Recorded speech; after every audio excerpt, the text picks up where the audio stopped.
If you feel you have what it takes to be awarded as the best in the business, here is your chance to apply. Head on over to our website, download the form and apply. If you face any troubles when applying or feel the need to get in touch with us directly, email us, call us, tweet at me directly at Sunanda_J or join our Facebook group. Hello and welcome to Leaders of Tomorrow, 18-hour special initiative that celebrates the undying entrepreneurial spirit of micro, small and medium enterprises. This is the only daily MSME platform in the country, a show where you can voice your concerns and get answers to all your queries directly from our team of experts. We understand the issues that you, the MSME entrepreneur, face, and this show aims to bring you the most relevant and updated information on everything related to your businesses. On the show today, on our Insights segment, I get you a chat with Vijay Nair of OML, and we're featuring Haribhav Vishwanath and Kidstop Press on our Bright Spark segment tonight. Someone knowledgeable once remarked that if you want to be successful in business, drop education. Well, my guest tonight seems to have trodden the path of global honchos when it comes to that piece of advice. Starting OML, or Only Much Louder, a new media enterprise company at 18, going on to host and represent some of the biggest names in the entertainment industry today. Here's what you should know about marketing and branding and starting out young from Vijay Nair. I want to kick this conversation off by asking you, you started this company when you were about 18? Yeah. Dropping out of college. Reflecting what's happening perhaps in Silicon Valley and has been happening for a while. But just tell us what the learnings have been to have started out so young. I think it's, as far as what I'm doing is concerned, it's probably the best thing that I did is start out young because the industry didn't exist. So the first 4 to 5 years where I had to make all the mistakes and kind of really learn, I didn't have the pressure of, family or running these things or whatever it would be. So I could I was living with my family, and it was just a lot easier to get things done because there was no major pressure. And I just think in something like this, what you're doing where there's no educational stream which supports like arts management or creative management, in which case you have to just drop out and you have to get started because you can only learn on the job. So the sooner you kind of do that, the better it is. So it turned out to be, all the while I dropped out, this wasn't the plan. I was taking a break for a year, then it became 2 years and 3 years, and then it's been a very long break now. But it turned out to be the best thing in hindsight for sure. I want to come to what you're saying in terms of working with people who are possibly older than you. But before that, if there's one piece of advice that you would have for our viewers, we've been doing a series of interviews with entrepreneurs who are below the age of 30, young entrepreneurs essentially. If there's one piece of advice from your experience, what would it be? The first thing is get started as soon as possible. I think at this point of time, there are more people who want to be entrepreneurs and lesser number of people who are actually entrepreneurs. And there's this whole plan B mentality in India in terms of, oh, I'll do this for 5 years and then I'll kind of do my own thing or something. That comfort zone is the first thing you have to just kind of completely get rid of. Once you're completely committed to your idea, it's the only way to make it work. I think plan B or having a day job and everything else, this doesn't kind of really work. Second, there's way too much advice at this point of time in the world for entrepreneurs and things, and and what happens is you kind of get bogged down, and everybody's advice is basis what their individual career has been, which doesn't need necessarily work for everybody else. So you have to kind of really figure what to pick, what to kind of choose of all the wisdom out there. Let me talk specifically about the industry that you're in. You've been in this industry for 14 years now. How has it changed? And what do you think is really going to disrupt the market in, say, the next 5 years? We got lucky kind of entering the market at the right time when there was a huge millennial audience kind of, consuming different kind of content. So we were pretty fortunate to kind of land at exactly the same time. There was no major plan kind of really around it. And going forward, one of the things that in our industry we do is none of our business plans is more than 12 months anymore. Because we make something and we realize in 12 months or 18 months the platforms have changed, technology has changed, and something else is kind of coming in. So I think now we are in the most flexible industry in that sense, which is entertainment industry in general, and you just can't afford to have anything. And I think that 12 months is going to come down to 6 months in about 2 years time, because that's how fast things are moving, and it's becoming extremely hard to kind of adapt. Unless you're completely on it 24/7, you are not going to be able to kind of keep up with the speed in which transformation is happening in the industry. Speaking of social media, if you can advise our viewers in terms of what you would say would be the top 2 do's and the top 2 don'ts when it comes to social media and building a brand for yourself online. The biggest advantage of social media is all the middlemen have been cut out. So you can talk to whoever your fans or consumers are, be it an artist or an industry directly. You use that very effectively. So for me, social media is actually a big research tool in that sense to kind of go and see what people are thinking, but then you finally take your own decision, basis that this is one stream of input. That's about it. But building a personal brand, I think in our case, we just communicate everything. So in fact, from announcing things to when things go wrong, just confronting it directly, just be as open as possible and be the first, because the world of internet is whoever says something first is usually right. It doesn't matter whether it's true or false, but it's usually right. So there's tremendous speed kind of needed in reacting to a lot of these things that come in social media. So while it's a boon in many ways, I think it comes with its, there's a lot of risk as well. So you got to kind of be on top of that at any point of time. You were talking about the role of mentors earlier. Yeah. What advice would you have for someone who's starting out young, while you learn on the job and you learn along the way, the role that a mentor could possibly play? Even when you kind of have a mentor, I think one of the things to figure out is which part of their advice and mentorship do you kind of really pick up on, because a lot of the times I say things which is completely outdated for what's happening right now, because I'm reflecting on the last 10-15 years and things have changed dramatically.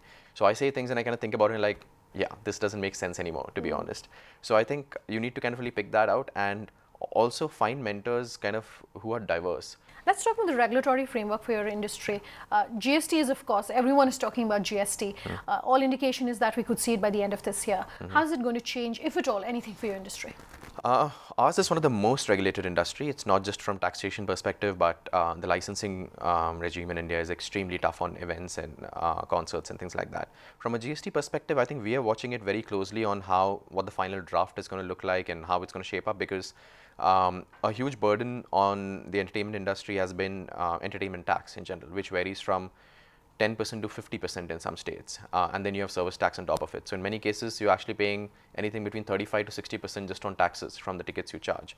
Now, while GST kind of, it's a state tax and GST rolls it into GST itself, one of the loopholes that's been left is that a lot of the local bodies can decide, which is municipal corporations can decide if they want to charge an entertainment tax or no, which they don't do so far. But kind of leaving it open means that they might just end up doing it, in which case you'll have GST plus a local entertainment tax, so it might end up becoming worse in that sense.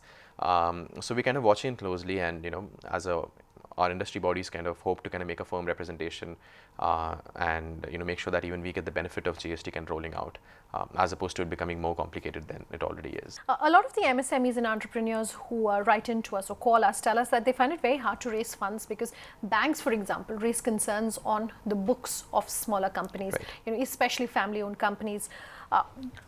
If there's one thing that you could tell our viewers in terms of how to go about ensuring that their books are kept in order, and what is hygiene when it comes to approaching whether it's a VCP or a bank for funding, what would it be? It takes in our business at least a great sense of discipline to not get swayed by what's a short-term benefit of doing business in cash or whatever it would be, and just focusing on your books, making your books look good and kind of doing it the right way.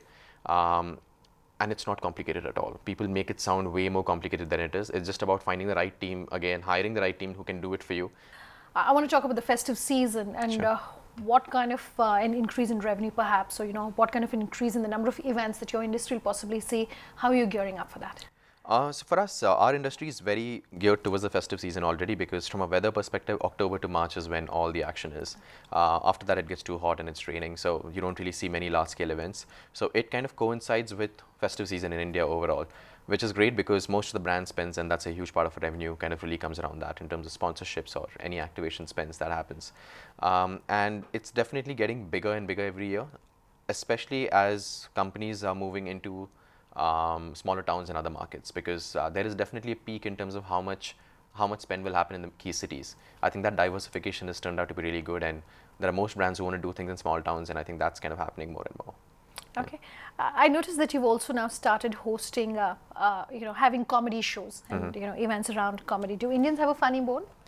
Indians have a funny bone. Whether our administration, law and order, and everybody else have a funny bone, that completely depends on who you're making fun of.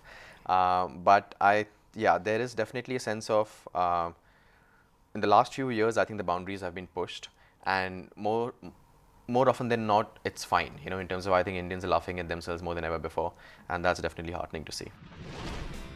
All right, let's take a very quick break at this point, but don't go anywhere. We're featuring two innovative companies on the other side.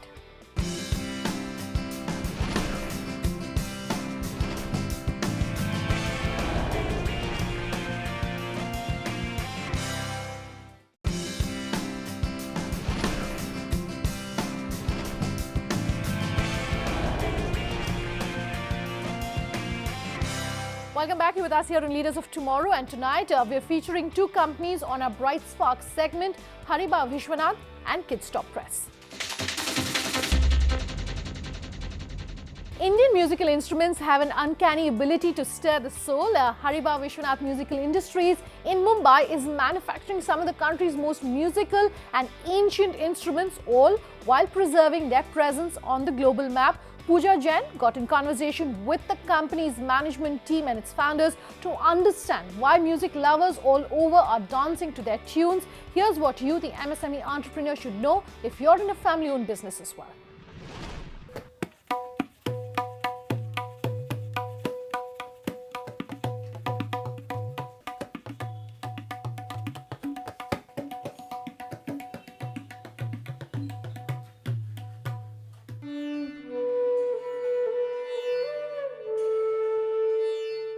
The Indian classical musical instrument industry is a tight-knit one, in which the Haribha Vishwanath family enjoys a long-standing legacy.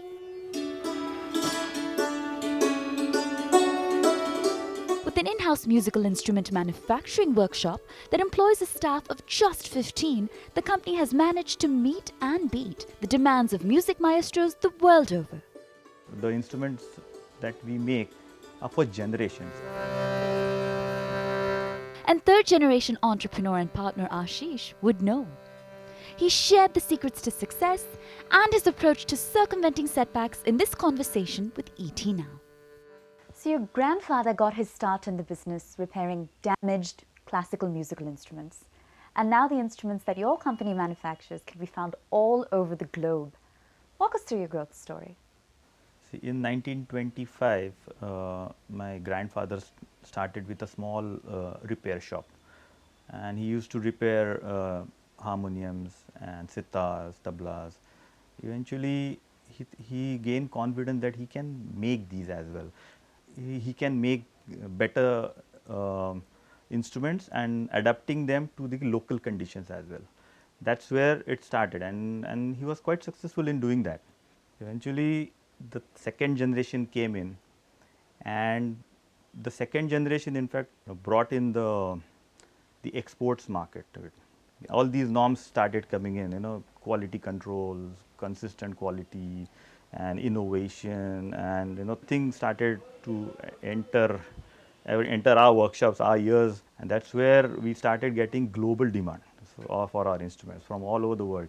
So in spite of the fact that you manufacture some of the world's most ancient classical musical instruments, there seems to be this heavy emphasis on product innovation internally. Tell us more. Just to give you an example, we got a very unique demand from our clients in Australia. The Australian customs is very fussy about any organic material entering Australia like leather or wood, raw wood, and they think the pests in those instruments might enter with the material might enter the Australian environment, and we got a very unique request that they need a vegan harmonium. So to make an instrument out of all without these materials, I mean, it's a challenge. That's where the innovation part comes in. So how important is sourcing the right raw materials to creating that authentic sound? Very important, yeah. Raw material is the main ingredient, especially the timber, the wood that we use. I mean, it has to be seasoned.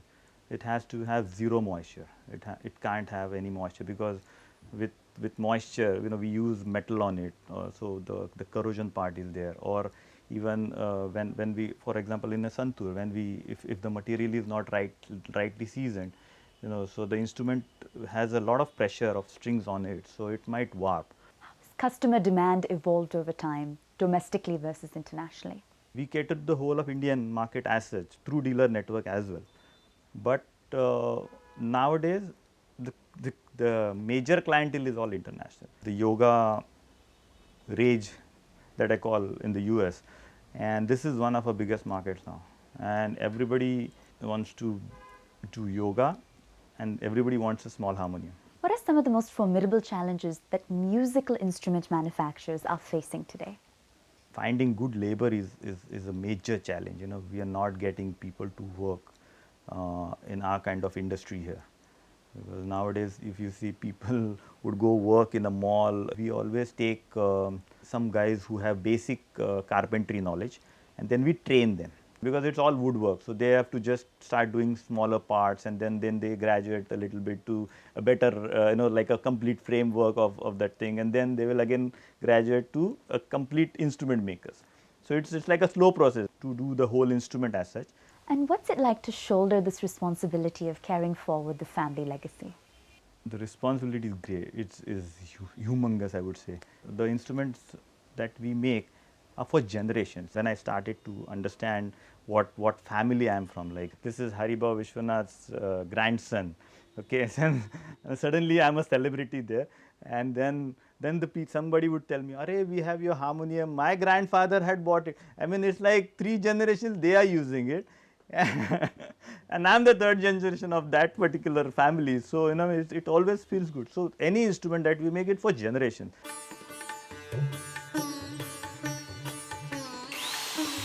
With an emphasis on keeping quality high and inventory low, and the willingness to innovate with respect to raw materials and product design, Haribha Vishwanath Musical Industries continues to maintain its market edge nearly a century after its inception. Spreading the gospel of catering to the customer, the company is hard at work, rendering and redefining the sound of music. As per Census 2011, India has a population of nearly 164 million children. But any form of media, whether it's books, whether it's films, whether it's activities directed towards this age group, is scarce, and that is hardly surprising. Making sure that parents have a one-stop shop for all that the parenting needs, Kidstop Press, which is India's first children's lifestyle website, is making waves in the industry. Shubhangi Sinha caught up with the founder to know more about this market and what you, the MSME, must keep in mind if you're looking either at the education space or the media sector. Take a listen. It's a completely new feeling. I just don't know what I'm going to do when the baby comes. And I guess we'll just have to figure it out when he or she comes. The disaster I did with my baby was he fell down from the bed at the age of 6 months. I was so scared. I was so guilty. But this time around, I think I'm ready for it. I'm much more chilled out, and it'll be a smooth ride.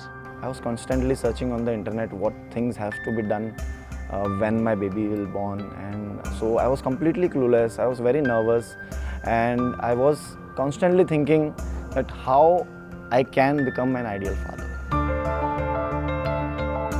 Parenting has bewildered many a genius and left even the most dedicated parents feeling inadequate. In a constantly changing environment, the need for informed parenting is on the rise. Realizing this need, Mansi Zaveri, a mother of 2 and entrepreneur, decided to bridge this gap through India's first children's lifestyle and parenting website, Kidstop Press. The whole idea behind starting Kidstop Press and building it as a multi-channel digital platform, the whole idea was very clearly to build one unifying platform to address the need for every parent and parent to be to come onto one single unifying platform for every need and every milestone that he has. So increasingly we are seeing a large number of parents moving towards the web to look at solutions on parenting. And unlike any other country where we have so many other platforms talking about parenting, but India has such a unique cultural, social landscape that every parent's journey is going to be different in every part of the country. This technology-backed website creates engaging content for both parents and children. Welcome to Kidstop Press Radio. In today's episode, we're going to be sharing with you more about Mahatma Gandhi. KSP Radio, A first-of-its-kind radio show directed towards children is one of the many ways through which Kids Stop Press ensures interactive content is constantly created. Increasingly in metro cities, we're spending so much time just traveling with our kids from point A to point B. So you drop them to the school bus stop, you're taking them to a class. And I realized that the kids are listening to the same kind of radio channels, and sometimes the content is atrocious, sometimes the songs are, not so child friendly. So I was just thinking that how is it that, you can create content for children, because they're the ones who actually are going to be leading a lot of things in the future, and they're so technically savvy, right? So how can you capitalize on that time that the child is spending with the parent and just make something really interesting out of that? So I said, why not create bite-sized news for children, which they can consume while they're on the go with the parent, and make it an interesting concept. And that's exactly how Kids Stop Press Radio was founded, because we realized that kids want to know about things that are happening around them. A colourful and fun website is one of Kids Stop Press's USPs. With an emphasis on events and activities for parents and children as per location, the company has managed to create a market not only in metros but also Tier 2 and Tier 3 cities in India. I don't think today any medium is restricted only to the metros or for the urban elite. The very fact that it's on digital has opened up and broken barriers of fine-tuning into a station to listen to radio every day or whatever. The fact that it's on digital, it's on the go, it's on your device, makes it accessible to everybody around the country. Even for Kids Stop Press, our readership for Bombay, Delhi, Bangalore would be 50%, but the other 50% is open to all cities across the country, and we get readership from parts of Gujarat, parts of Madhya Pradesh, parts of Rajasthan, down south. So I would say it's definitely not restrictive. Western countries are leaps and bounds ahead of India in childcare and parenting services. With a limited number of companies catering to this niche market here in India, taking note of global peers in this industry was necessary for Kids Stop Press.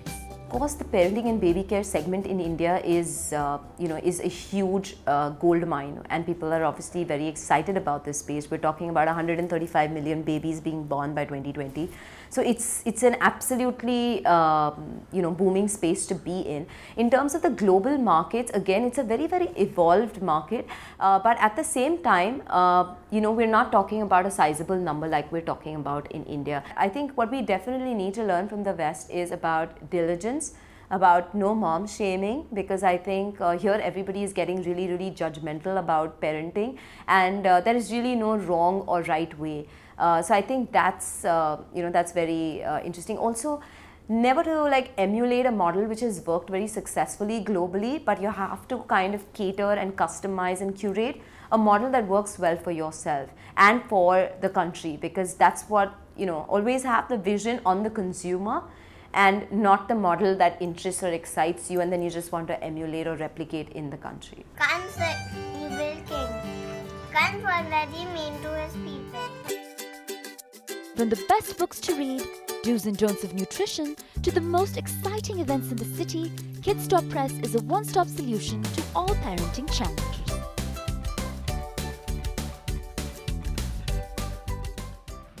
Today we brought you tips from across industries, and if you want to have your company featured on the Leaders of Tomorrow, it's really simple. Here's what you need to do. You can write into us at leadersoftomorrow@timesgroup.com. You can tweet at me personally at Sunanda_J. You can use the hashtag LOT on social media if you want to reach us on Twitter, or you can call us on that number that you see flashing on your screens. We promise that you'll have all your queries answered. Thanks for watching. Have a good night.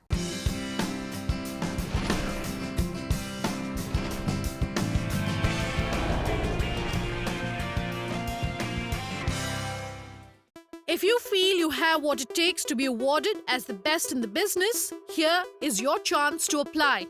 Head on over to our website, download the form and apply. If you face any troubles when applying or feel the need to get in touch with us directly, email us, call us, tweet at me directly at Sunanda_J or join our Facebook group.